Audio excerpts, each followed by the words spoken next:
fraction of a second, for each sentence, I was longer with it, and the sense of it went deeper inside me. So for me, it was very important to do because English wasn't my original language. Alors par exemple, il y a d'autres livres que j'ai recopiés. Comme Nadim m'a donné toute une liste, par exemple, Tandis que j'agonise, Lolita, Le coup de la vie de Arundhati Roy. Et c'était très important vraiment d'écrire ces livres. Important parce que c'est ça qui m'a permis vraiment de me sentir habitée par le langage, de permettre d'embrasser entre guillemets le langage. Et c'est pour ça que j'ai tenu ce langage pendant plus longtemps en moi parce que je l'ai écrit. Donc cela m'a permis de comprendre plus profondément le sens du langage. Vu que mon anglais n'était pas bon au départ, je me suis améliorée par ce biais-là. Est-ce que vous avez recopié des livres vous aussi? Non, mais je trouve que c'est une excellente idée de demander à Nadim s'il les a gardés parce que ça vaudra cher. T'as remarqué? Nadim m'a dit qu'effectivement il les a gardés. Oui, c'est une excellente chose. Moi, je voulais dire simplement que moi, je lis aussi parfois très lentement. Mais quand on dit qu'un livre, en tout cas en ce qui me concerne, a été écrit en 4 ans, en 10 ans, ça veut pas dire que j'ai passé tout mon temps à ce livre. Moi, j'ai des habitudes. Bon, je ne sais pas s'il y a beaucoup d'auteurs qui ont les mêmes. Moi, il m'arrive de me plonger dans un livre, d'y passer 1 an, puis pour diverses raisons, de le laisser dormir dans un tiroir pendant 6 mois ou pendant 6 ans, puis le reprendre. Entre-temps, j'ai travaillé sur beaucoup d'autres choses, et je le reprends, je le relis calmement, j'essaie de comprendre pourquoi je l'ai laissé dans le tiroir. Quelquefois, je ne comprends pas, je le remets dans le tiroir. Quelquefois, je comprends pourquoi. À ce moment-là, je le reprends et j'essaie d'avancer. Il y a beaucoup de livres que j'ai faits sur 4 ou 5 livres, c'est-à-dire que j'ai commencé avant tel livre, puis je me suis arrêté, j'ai fait tel autre livre, j'ai repris, puis j'ai relâché, puis j'ai repris. Et là, pas plus tard qu'aujourd'hui, on parlait avec Nadim, et il m'a demandé sur quoi j'ai travaillé cet été. Je lui ai dit que j'ai trouvé dans un livre sur lequel j'ai travaillé la première fois il y a une bonne dizaine d'années, peut-être même un peu plus. Et depuis tous les 2-3 ans, bon, c'est quand même un livre qui fait maintenant, je ne sais pas, 350 pages. Tous les 2 ans, je le lis, puis je le remets dans le tiroir.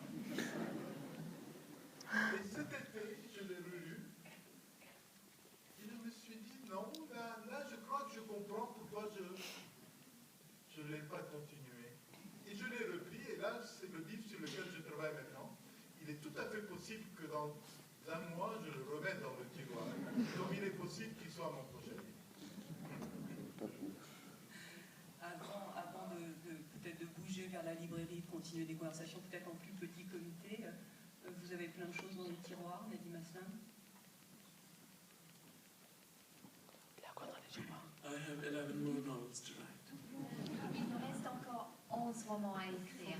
For me, as I said, that the subject matter is the easy thing. For me, if I see something which distresses me, my way of dealing with it is to say, I will write about it. I'm now writing a novel about Pakistan's last laws. They are draconian, they are terrible. The moment I found out about it, I said, I will deal with it, because I couldn't handle what was happening. And I think paper is the strongest material in the world.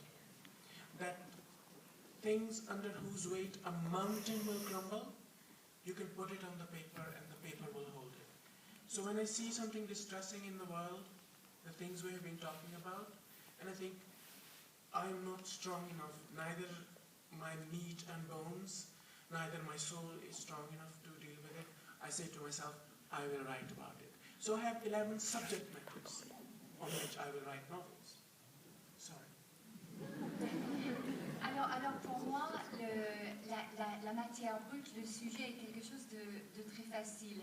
Par exemple, il suffit que je vois quelque chose aux informations, quelque chose qui vraiment me rend profondément triste et ça me donne la matière. Par exemple, ce qui se passe au Pakistan à l'heure actuelle, c'est quelque chose qui pour moi est absolument terrible. Donc c'est ma matière première. Et pour moi, le papier, c'est vraiment le matériau le plus costaud du monde. On peut tout coucher sur le papier et le papier est toujours capable de supporter n'importe quel sujet. Et donc, pour moi, véritablement aussi, c'est le papier qui peut résister contre une montagne.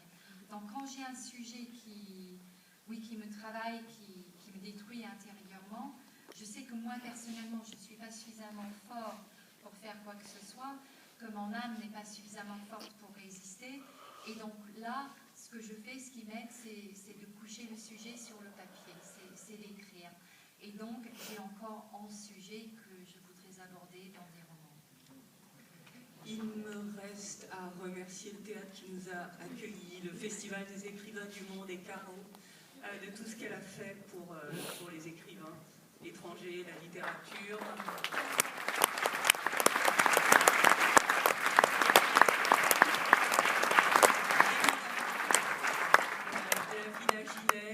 Qui a co-organisé toute cette session lyonnaise, à vous remercier de votre attention et de votre présence, à remercier nos écrivains de ce soir, Amin Maalouf et Nadim Hassan, et Aaron Sheridan, qui a formidablement assuré le partenariat de cette